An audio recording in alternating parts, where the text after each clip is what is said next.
Article recasting sanitation urban rural partnership. Simple भाषा में बोले तो गांव और शहर मिलके कैसे सफाई मेंटेन कर सकते हैं। तो काफी सारे एस्पेक्ट्स इस आर्टिकल में हम डिस्कस करेंगे। जैसे कि देखो, अरे ये नीचे चला गया क्या? चलो ठीक है, हाँ अब सही है।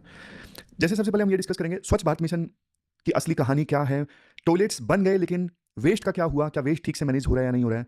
ओडीएफ वर्सेस ओडीएफ प्लस, सरकार ने जो स्टेटस दिया जाना स्टार्ट किया था वो क्या है, उसके क्या मायने हैं। सतारा मॉडल की केस स्टडी डिस्कस करेंगे। इसके अलावा एक और केस स्टडी डिस्कस करेंगे, मयानी मॉडल क्लस्टर अप्रोच क्या है, और सबसे लास्ट में जो सॉल्यूशंस हैं वो भी हम डिस्कस करेंगे। सबसे पहले स्वच्छ भारत मिशन की पिक्चर आप देख लीजिए। 2014 में इस मिशन को लॉन्च किया था, स्वच्छ भारत मिशन। विजन सिंपल था, हर घर में शौचालय हो यानी टॉयलेट हो। और ये सक्सेसफुल भी रहा है। पिछले 10 सालों में ना, पिछले 10 सालों में 12 करोड़ से ज्यादा जो टॉयलेट्स हैं वो बने हैं।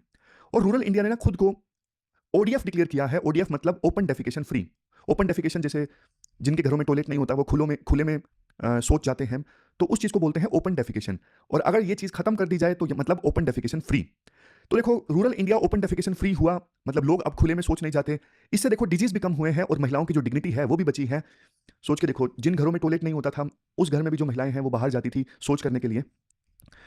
सोच मतलब समझ गए ना, काफी हिंदी वर्ड है। फिर इसके बाद में राइटर बोलते हैं देखो टॉयलेट्स तो बन गए और टॉयलेट्स लोगों ने यूज भी किए जो पहले ओपन डेफिकेशन करते थे, लेकिन टॉयलेट वाला जो वेस्ट है उसका क्या हुआ, क्या उसका ठीक ढंग से मैनेजमेंट हुआ। देखो ज्यादातर गांव में ना सीवर लाइंस नहीं होती, वहां पे सेप्टिक टैंक्स होते हैं या फिर गड्ढे होते हैं जहां पे वो टॉयलेट वाला वेस्ट जाता है।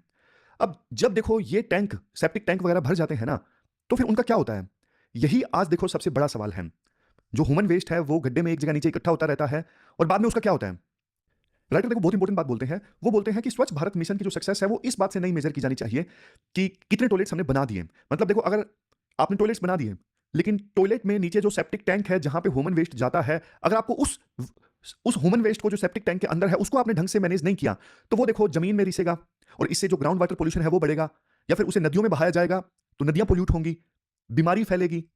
तो सेप्टिक टैंक का जो ह्यूमन वेस्ट है ना उसको ट्रीट करना अच्छे से जरूरी है। और इस प्रॉब्लम को सोल्व करने के लिए लॉन्च हुआ था एक मिशन, स्वच्छ भारत मिशन ग्रामीण फेज 2। मैं आपको दिखा भी देता हूं। यह मिशन लॉन्च हुआ था सेप्टिक टैंक के वेस्ट को ट्रीट करने के लिए, स्वच्छ भारत मिशन ग्रामीण फेज 2।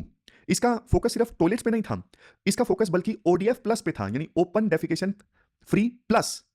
आप यहां पे कंसेप्ट क्लियर करना, कंफ्यूज मत होना। दो चीजें हैं, पहला है ओडीएफ, ओडीएफ, और दूसरा है ओडीएफ प्लस। जो ओपन डेफिकेशन फ्री स्टेटस था ना, उसमें तो देखो सिर्फ एक चीज पे फोकस किया जाता है कि खुले में शौच ना करना।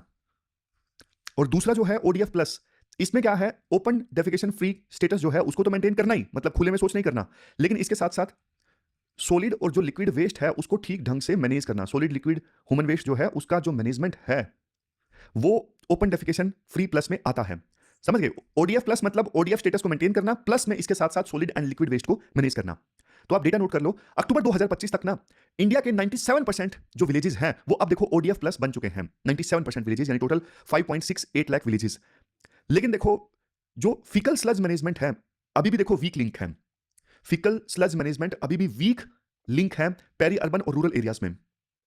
मतलब देखो, कहने को तो सरकार ने जल्दबाजी कर दी है कि हाँ भाई 97% तो विलेजेस जो हैं अब ओपन डेफिकेशन फ्री है, अब कोई दिक्कत नहीं है।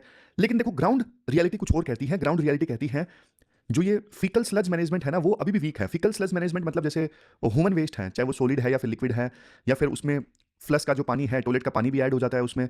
इसके अलावा टॉयलेट को क्लीन किया जाता है, वो मटेरियल जो है वो भी ऐड हो जाता है। तो ये सब मिला के बनता है फिकल स्लज, और इसको मैनेज करना अभी भी मतलब पूरी तरह से पॉसिबल नहीं हो पा रहा है ढंग से सभी गांव में। बहुत सारे गांव में है लेकिन कई सारे गांव में अभी भी ये वीकेस्ट लिंक है। तो राइटर एक एग्जांपल देते हैं महाराष्ट्र के सतारा डिस्ट्रिक्ट का, आप इसे ध्यान से सुनना। ये देखो कोऑपरेटिव फेडरलिज्म का एक एग्जांपल है। अब सतारा सिटी जो है, सतारा सिटी में ना एक फिकल स्लज ट्रीटमेंट प्लांट है। फिकल स्लज में क्या क्या आता है मैंने ये सब आपको बताया। तो सतारा में ना एक फिकल स्लज ट्रीटमेंट प्लांट है और कैपेसिटी कितनी है, कैपेसिटी है आप मान लीजिए 65 किलोलीटर्स पर डे। प्रॉब्लम ये है ये जो प्लांट है ना अपनी फुल कैपेसिटी पर नहीं चल रहा था, अंडर यूटिलाइज था। तो आसपास के 4 गांव वालों ने ना, गांव के नाम भी दिए गए हैं, जैसे देखो गांव के नाम है जाकतवाड़ी, सोनगांव, कोडोली, देगांव।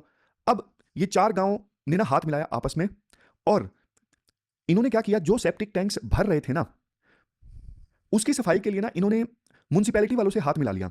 आप बोलोगे सर म्युनिसिपैलिटी वालों से कैसे, मतलब आप तो बोल रहे हो गांव की प्रॉब्लम थी, गांव की प्रॉब्लम थी तो फिर पंचायत देखेगी, म्युनिसिपैलिटी वाले का रोल कहां से आ गया। यही तो आर्टिकल का टाइटल है ना, अर्बन लोकल पार्टनरशिप। समझ गए? तो इन्होंने ना जो सतारा म्युनिसिपैलिटी थी ना इन 4 गांव की पंचायत ने ना 17 म्युनिसिपैलिटी के साथ में हाथ मिला लिया। इस मॉडल के ना 3 पिलर्स हैं। हाथ कैसे मिलाया गया? सबसे पहले है एक्सेस। गांव के जो ट्रक्स हैं वो देखो शहर के ट्रीटमेंट प्लांट में वेस्ट डंप कर देते हैं और हर 5 साल में टैंक की सफाई फिक्स कर दी गई है। कॉस्ट देखो, सिटी प्लांट जो है वो गांव वालों से ट्रीटमेंट का पैसा नहीं लेगा, बदले में ग्राम पंचायत जो है लोगों से ना एक छोटा सा टैक्स लेंगी, सैनिटेशन टैक्स। तो ये पूरा मॉडल है। मॉडल आप समझ गए? मैं फिर से आपको बता देता हूं। 3 चीजें हैं। 4 गांव की पंचायत थी ना, उन गांव ने फैसला लिया कि हम 17 म्युनिसिपैलिटी के साथ में हाथ मिलाते हैं। हाथ मिला लिया। जो एग्रीमेंट हुआ उसमें यह डिसाइड हुआ कि जो गांव के ट्रक्स है ना वो शहर के ट्रीटमेंट प्लांट में ना वेस्ट डंप कर सकते हैं। गांव का वेस्ट जो है वो 17 म्युनिसिपैलिटी के ट्रीटमेंट प्लांट में डंप किया जाएगा। हर 5 साल में एक बार टैंक की सफाई कर दी जाएगी और सिटी प्लांट ना गांव वालों से ट्रीटमेंट का पैसा नहीं लेगा, बदले में ग्राम पंचायत जो है वो लोगों से एक छोटा सा टैक्स वसूलेगी, सैनिटेशन टैक्स, और वो पैसा दे दिया जाएगा म्युनिसिपैलिटी वालों को।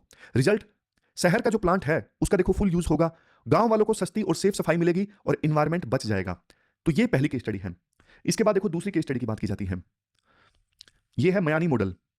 आप ये बोलोगे कि सर पहले वाला सॉल्यूशन हमें कुछ खास पसंद नहीं आया, मतलब हर गांव जो है वो शहर के पास तो नहीं होता। अब कई सारे जो गांव हैं वो तो देखो शहर से बहुत दूर होते हैं, तो उन गांव से ट्रक भर भर के वेस्ट जाए शहरों के ट्रीटमेंट प्लांट में, बहुत कॉस्टली पड़ेगा। बहुत सही सवाल है आपका, अगर आपने ये सोचा है तो बहुत सही सवाल है। तो जो गांव शहर से दूर है उनका क्या? वहीं पे आता है ये मॉडल, मयानी मॉडल। ये देखो महाराष्ट्र के ना खटाव तालुका में फॉलो हुआ।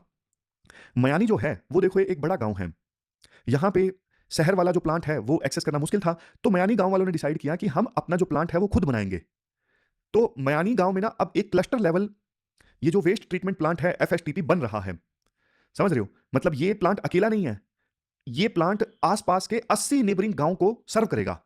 और इस प्लांट को बनाने के लिए जो रिसोर्सेज हैं वो पूल किए जाएंगे, मतलब सभी गांव जो है वो छोटा छोटा चंदा देंगे, सब मिलकर पैसा लगाएंगे इस ट्रीटमेंट प्लांट को बनाने में। अब ये जो अप्रोच है ना, ये अप्रोच दिखाती है डिसेंट्रलाइज्ड अप्रोच। मतलब हमें देखो हर जगह बड़े सीवरेज प्लांट की जरूरत नहीं है, हम सिचुएशन के हिसाब से इस चीज को ना डिसेंट्रलाइज भी कर सकते हैं। गांव के लेवल पर भी हम ये ट्रीटमेंट प्लांट वगैरह स्टैब्लिश कर सकते हैं और गांव वाले जो अपनी सफाई है खुद अच्छे से कर सकते हैं। अब थोड़ा सा ना आप हम गहराई में जाते हैं। क्या इस मॉडल की इकोनॉमिक वाइबिलिटी है? जी हाँ, बिल्कुल। देखो ये जो 17 मॉडल सक्सेसफुल ही इसलिए है क्योंकि ये फाइनेंशियली सस्टेनेबल है। गांव गांव में एक छोटा सा टैक्स लगाया जाएगा, सैनिटेशन टैक्स, इससे ना ग्राम पंचायत के पास में रेवेन्यू आएगा। मतलब ये मॉडल जो है वो चैरिटी पर बेस्ड नहीं है, ये इकोनॉमिक्स पे बेस्ड है। किस पे बेस्ड है? इकोनॉमिक्स पे बेस्ड है। फिर इंस्टीट्यूशनलाइजेशन, मतलब बहुत भारी वर्ड है ये इंस्टीट्यूशनलाइजेशन, जिसको आप मेंस में भी यूज कर सकते हो। मैं आपको दिखा देता हूं, ये रहा इंस्टीट्यूशनलाइजेशन, दूसरे नंबर पे देखिए। मतलब सिस्टम बनाना। देखो एक बार की सफाई होती तो मान भी लेते, लेकिन ये जो पूरा मॉडल है ना ये एक प्रोसेस सेट करता है, वो प्रोसेस जो सालों तक चलेगी, इसलिए ये मॉडल सक्सेसफुल रहेगा। तीसरा है कन्वर्जेंस। हमारे देश में ना अक्सर अर्बन लोकल बॉडीज और रूरल लोकल बॉडीज दोनों अलग अलग काम करते हैं साइलोज में, दोनों के बीच में कोई कोऑर्डिनेशन नहीं होता। तो ये आर्टिकल प्रूव करता है कि जब दोनों मिले तो फिर देखो मैजिक हो सकता है, चमत्कार हो सकता है। तीसरा है लास्ट है स्केलेबिलिटी। अब ये जो मॉडल है ना ये बाकी जगहों पर भी स्टैब्लिश किया जा सकता है, मतलब मॉडल जो है स्केलेबल है, सेम मॉडल अलग अलग राज्यों में इंप्लीमेंट किया जा सकता है। फिर लास्ट में देखो राइटर ये बोलते हैं, एक बार ना गांधी जी ने बोला था कि सैनिटेशन जो है, साफ सफाई जो है वो तो आजादी से भी ज्यादा इंपॉर्टेंट है। समझ गए? तो आर्टिकल का कोर मैसेज यही है कि टॉयलेट्स सिर्फ शुरुआत है, असली जो चैलेंज है वो वेस्ट मैनेजमेंट है। तो ये हमने पूरा आर्टिकल डिस्कस किया, चलते हैं आगे। ये क्वेश्चन देखो आपको अटेम्प्ट करना है, 250 वर्ड्स में आपको इस क्वेश्चन का आंसर देना है, कैजुअल रेसिज्म से संबंधित।